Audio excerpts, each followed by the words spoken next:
You can keep clapping, I love it. I have 3 older sisters that told me all my life to shut up. Really love it when they're in my audience too.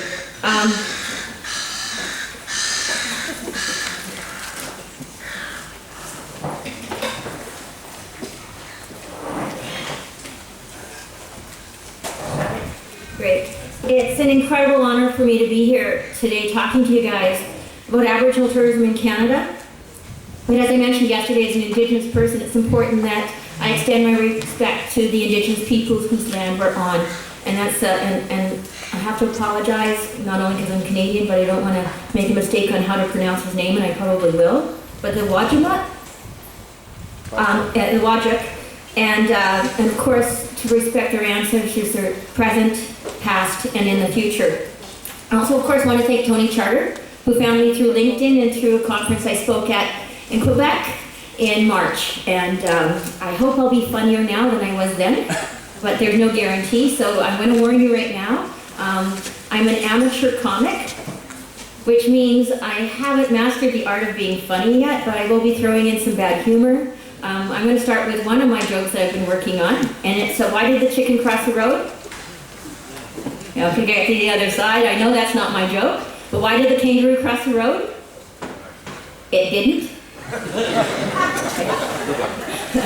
It took me 10 days to find a live kangaroo. And that was enough. That was fenced in. I gotta tell you, you guys gotta be nicer to your kangaroos. But it's a great honor to be here to speak to you about Indigenous and community involvement in ecotourism. I'm gonna start with giving you some information on our past decades of developing Aboriginal cultural tourism in Canada. In my home area, when I started working in community economic development for my tribal nation is called Tanaka. There's no test on it, you don't have to say it. And our English name for our nation is Kootenays. So if anyone has been to the BC Rockies in Canada, that's our home area. When I started working in economic development, no one knew what it was. So my interview question was, they said, tell us what you know about economic development. And I said, is that economic development or economic development? But no one knew, and when we started to develop Aboriginal cultural tourism in British Columbia and Canada, we had to also start by defining what Aboriginal cultural tourism is. So I'm going to cover that. I'm going to start with a project I worked on at my own tribal council. I'm going to tell you about my involvement in helping to create the Aboriginal Tourism Association of BC. Also working with the National Aboriginal Tourism Association. We've had our ebbs and we've had our flows. We have organizations rise and we've had them fall. But all along, what's kept us going is the threads and the reasons that we're here. I'm also going to provide some insight into my role when I was appointed to the Board of Tourism British Columbia. Key to that, though, was the drive of the minister at the time, who said, I recognize that Aboriginal tourism is extremely important to developing tourism in British Columbia, and I want to make sure there's an Indigenous person on this board. Once we got a new government in British Columbia, the Premier said, we're removing all ministerial appointments, and at that time there was no one again for another 5 to 7 years of Indigenous ancestry on the Board of Tourism British Columbia. The industry just, I don't know why. I mean, you can always guess why it wasn't important to the industry. And then at the end of the presentation, I'm going to give you some of the highlights of some of the research we've done, because research has been extremely important to developing Aboriginal tourism in British Columbia, to developing our strategies, to developing our programs, as well as to developing our National Aboriginal Tourism Association. I've been blessed to having paid to go to incredible places around the world. By the way, I want you to know, why do the crows around here speak baby and sheep? Listen to them, they don't sound like crows, they sound like babies and sheep. Anyways. Seagull. No, those ones are seagulls, not the ones that were waking me up at 5 o'clock in the morning.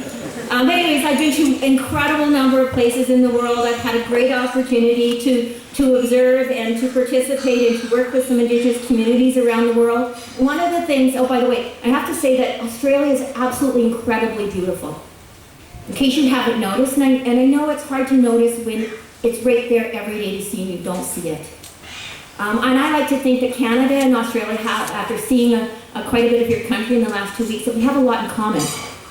We're both incredibly beautiful places, and I like to say Canada is very much less like Australia, but only cooler. Thank you for laughing at that one too. I'll be sure to add that into my next comedy show. Anyways, but one of the things you learn when you travel is you get to see what's really important to the people in those places. And what's key to that is what you see on every single corner. In Germany, who's been to Germany? Raise your hand. Okay, right? What's on every single corner? Cigarette machines. Yeah. You go to Toronto, a bar. You go to Toronto, it's a donut shop. You go to Vancouver, it's a drug dealer. Yeah, that does work as in my comedy show too, anyways. But one of the things in Indigenous tourism and Aboriginal tourism is we have to figure out what makes it special and a way to connect our experience to that of the visitor. What's important though to all Indigenous people worldwide, it's the same thing. It's our connection to the land. These sand dunes here are in my home area. These we commonly call the hoodoos. It's in our area called Kiskanook. And our legend, which the Indigenous people here will probably call dream stories, our legend to this is that our giant hunter, our giant warrior back in ancient times, hunted a giant deer, very much like your kangaroo. Our deer stand on the side of the road and wait till a vehicle comes near and jumps out and commits suicide as your kangaroo do. But in this case, these are the bones of a giant deer. And the valleys in our area were made by a giant serpent, which I understand from being up by Cairns, the Jabaganji, they have a rainbow serpent as well. So when you start to talk to Indigenous people, you'll find things that we have in common. It's so incredibly important you understand that for Indigenous people, it's our connection to that land that makes us who we are. My chief has said, we know which places are ours because we have names for those places. And we know which places are no longer ours because our names are not there. But when we no longer have the names for those places because we've been disconnected from those lands, those resources, we start to lose our culture, which includes our languages, our values, our beliefs, the history, and all of this stuff is so important to us to continue to thrive as our cultures. For those of you who speak more than one language, you'll know that there's words in our languages that cannot be translated to another.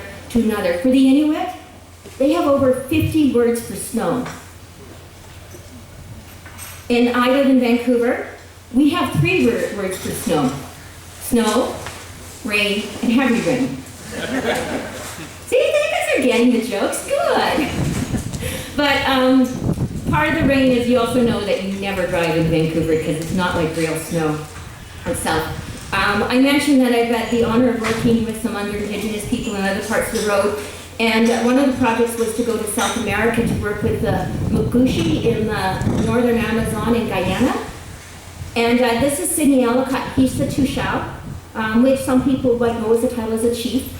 And Sidney's an absolutely wonderful guy with great vision. Their community decided that when forestry came along and said, hey, we'd like to clear cut your traditional lands, the community sat down and decided whether they would allow their forests to be cut or if they were going to take a different stand. And what he said is their community decided on their own not to cut, but instead they decided to zone their own lands. And they were not told by government to do this, they decided on their own. But this road itself connects the Mukushi in northern Amazon to Georgetown, the capital of Guyana. And it's not only an important road because it connects them with services and education and programs itself, but Sidney said, if we don't use that road, it will use us. And to many Indigenous people, tourism is the same. It can offer opportunities or it can offer threats. Also, for Sidney and his community, 80% of the people there still speak their language. In my community, we have about 1,500 people. I would say probably less than 5% of the people speak our language. Our concerns are the same. The concern is that we will lose our language and we will lose our culture, even in communities where it's still very strong. But like I said, Canada and Australia have a lot in common. Canada is a bit larger than Australia. We're about one-third larger in size as well as in population. But Indigenous people, again, we have a lot in common too. In Australia, I understood that there's 350 to 400 Indigenous groups. In Canada, there are over 600. The map on the bottom left there is British Columbia. It shows you that there's about 30 Indigenous nations, and within those nations, there will be, as Sean has said, we call them mobs, we might call them tribes, we might call them bands, we might call them villages itself. But there are 205 of the 600 nations in villages, mobs in Canada are located in British Columbia, and in British Columbia they speak at least 30 different dialects itself. But like Australia's Indigenous people, we have high birth rates, high poverty, high unemployment, high incarceration, high diabetes rates, we have low lifespans, low education income and infrastructure, and we have had few opportunity to participate in the mainstream economy. Because many of our nations, including here in Australia, are in remote, rural, or isolated areas, the opportunities that we have are often only related to development of natural resources, which can conflict with our own personal values and beliefs. And but tourism presented an opportunity. I'm just going to skip this because we don't need that. But tourism presented an opportunity to us to look at ways to developing and retaining culture, languages, and getting our youth involved in an industry that is quite compatible with our own skills and knowledge. But another thing that Canada has in common with Australia is what we call the Indian residential schools in Canada, and what Chief Justice Minister Beverly labeled in March of this year as cultural genocide. The Indian residential schools in Canada, the first ones opened in the 1840s, the last one closed in 1996. Everybody in this room, the last school closed in your lifetime. In Canada, they estimate about 150,000 children were brought to these schools. There were around 130 schools. And the most recent report, the Truth and Reconciliation report, said that at least 4,000 children perished in those schools. It's called cultural genocide because it's a way of removing the children from the community and away from their mothers, who in many Indigenous nations in Canada, whose cultures are matriarchal, the women are the cultural keepers and the people who would transfer that knowledge. In my own nation, this is the Indian residential school in the background, called the St. Eugene Mission. It was closed in our nation in 1970. And of course, we were left with this dark part of our history to look at and go, what do we do with this thing? There were discussions about knocking it down. And, but Elder Mary Paul said, since it was in that school that our culture was taken away, it should be within that building that it's returned. So in 1990, when I started working for my tribal council, and we were still trying to figure out what to do with this building, we decided that tourism was the way to go because of the words of our elder.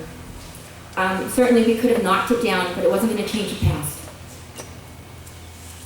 As I mentioned, Aboriginal tourism presented many opportunities for us, not only in my nation, but also when a group of us were looking at developing tourism and the Aboriginal Tourism Association of BC in 1995. And for First Nations and Indigenous people, tourism offers a way for us to revive our cultures, reconnect our people with the land itself, reconnect our people, give our elders a role in those communities, to reinforce and remind us of our values and our principles, to revive our language, especially for us, for few people speak the language itself.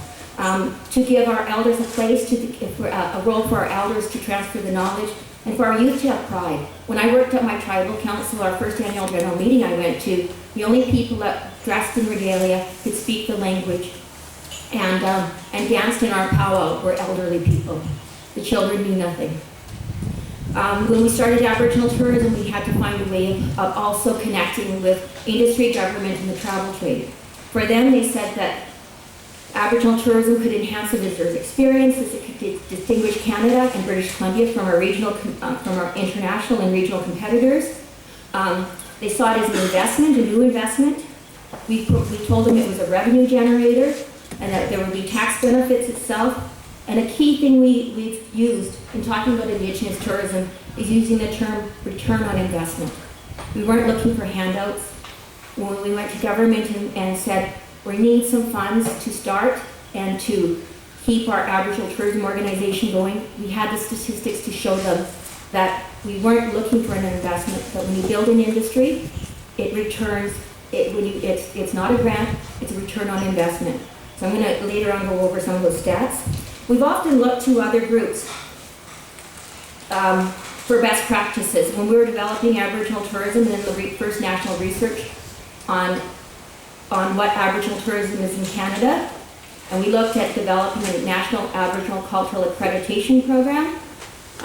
We looked at the Australian ecotourism program and loved your kangaroo at the time with the double check marks. That's how old what we looked at it. So you guys have taught us a lot, not only in your ecotourism programs, but also in your Indigenous programs itself. In '97, like I said, when we did out the first National Aboriginal Tourism Program, we looked here. We also looked at the Olympics and opportunities to brand Aboriginal culture and tourism. You would have seen in 2010 Winter Olympics, Aboriginal culture is a key element in that. When we built and launched the first Aboriginal Cultural Tourism Authenticity Program in British Columbia, which was around 2006, again, we looked at the ecotourism program. We looked at Torino with their food branding programs. We looked at Canada's Maple Juno Music Awards. We looked at many different things. And that first cultural tourism authenticity program was later developed into an arts and crafts authenticity brand. And these are programs specifically in British Columbia. They're not national programs itself. I mentioned as we've been developing programs in British Columbia, we've looked to others. We've also looked to Hawaii. In 1995, British Columbia, an Aboriginal group, the Aboriginal College, launched a program called First Toast and incorporates the philosophy of Dr. George Kanahele, a Hawaiian person. And he said that hospitality is best developed when it brings together the guest, the host, and the place. And when things are brought together properly, it creates a feeling of love. When we were doing our research, we did primary research and secondary research. In our primary research, we interviewed more than 1,600 visitors while they were in Canada and post surveys. We interviewed the travel trade, we surveyed the travel trade. We interviewed, did focus groups, community sessions, and surveys of Aboriginal tourism operators, and all of the information went together to identify the opportunities and outlined our approach and our key performance indicators as well. In that research, we also learned who the Native interest visitor was. We redid these numbers several times because it revealed that people who are interested in Aboriginal cultural tourism were different than the mainstream visitor to British Columbia. The mainstream visitor to British Columbia stayed fewer days and spent less than, I think, $94 a day. The Native interest visitors spent about $147. And they stayed longer, and when they stayed longer, at that time, it was about, on average, 14 days, and only parts of 3 of those days was in an Aboriginal cultural tourism experience. And so what that said to us was that Aboriginal tourism was really great for British Columbia and for Canada, because if someone was coming to BC for a Native experience, more than 11 of those days they were spending money in our neighbors' properties. So that was a key element to making the case for supporting Aboriginal tourism itself. We discovered in our research where our businesses were located. Of course, most of them happen to be in outdoor adventure, accommodation, retail, and attractions. Now, retail's been a different one because not in every part of Canada do the Aboriginal tourism organizations or groups identify retail as components of it. But from this information, identified the approaches we should take.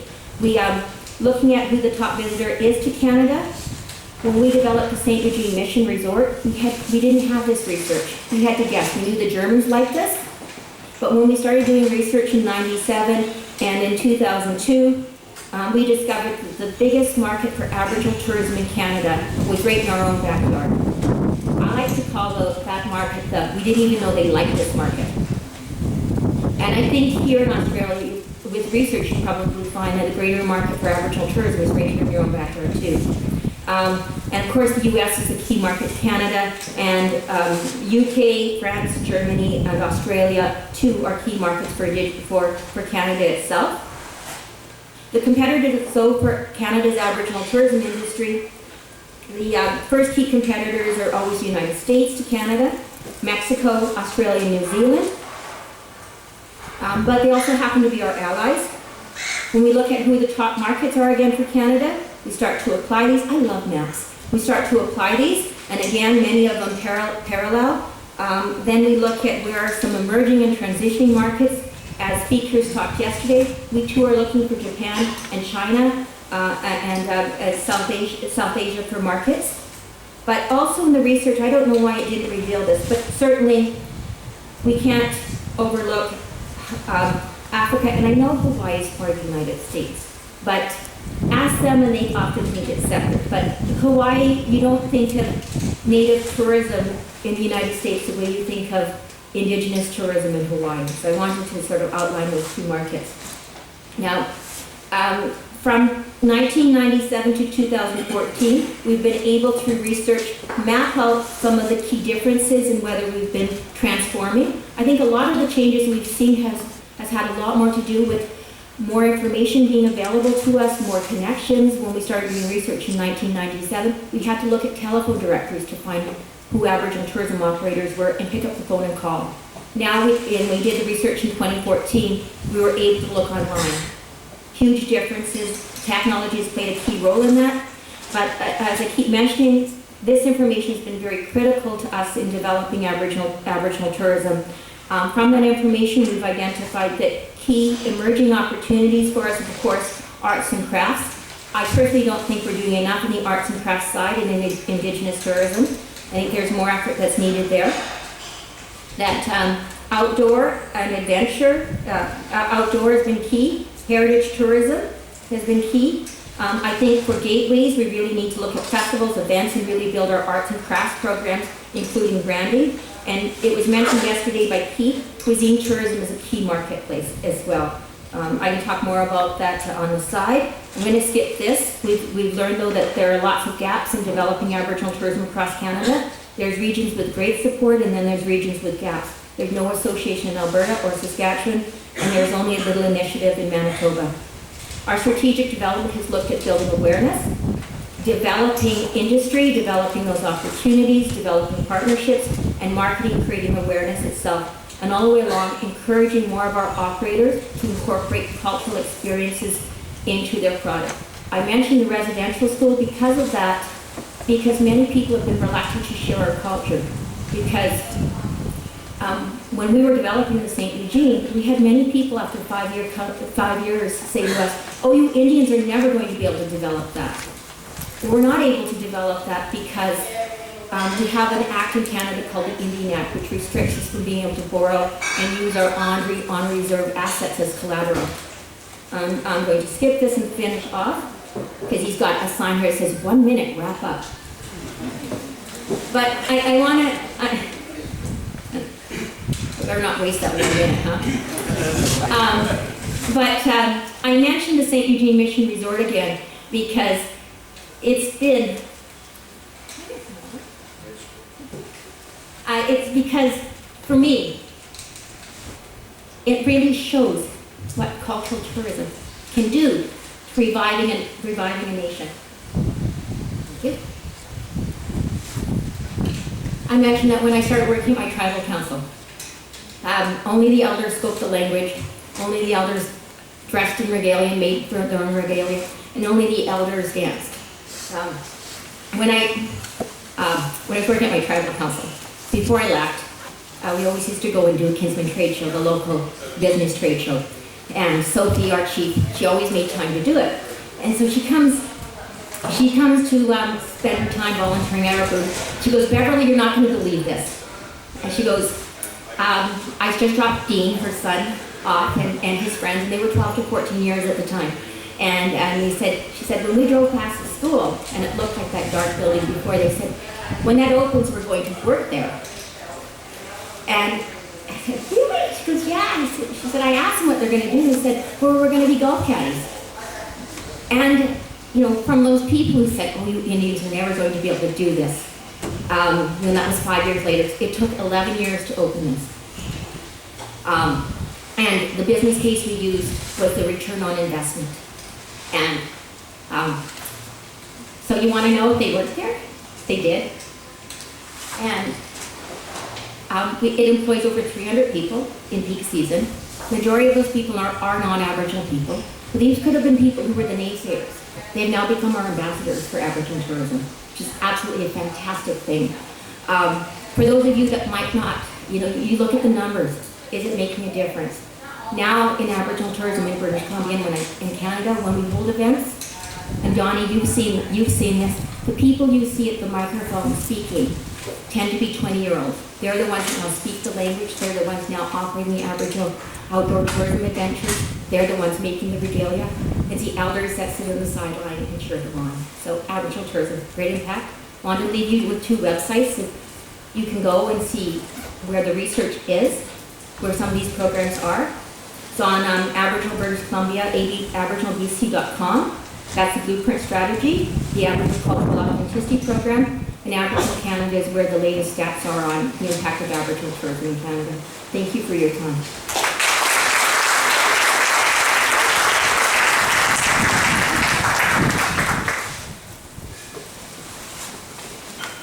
Well, that was interesting, very interesting. Thank you very much, Beverly, for that.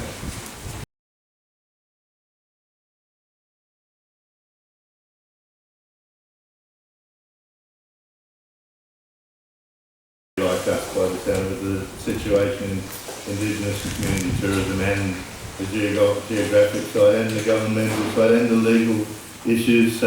Very interesting. But now it's time to cross the Atlantic down to the southeast to southern Africa. And it's my pleasure to invite Mr. Michael Lutzmeyer to the stage to talk about his experience at the Grupos by the Nature Reserve.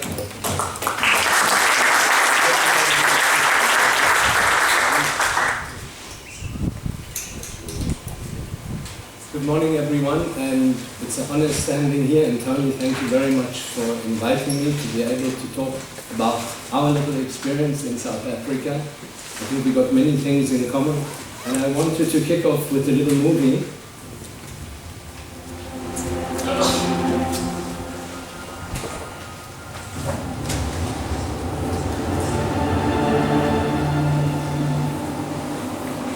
The Earth's complex web of life has taken millions of years to evolve.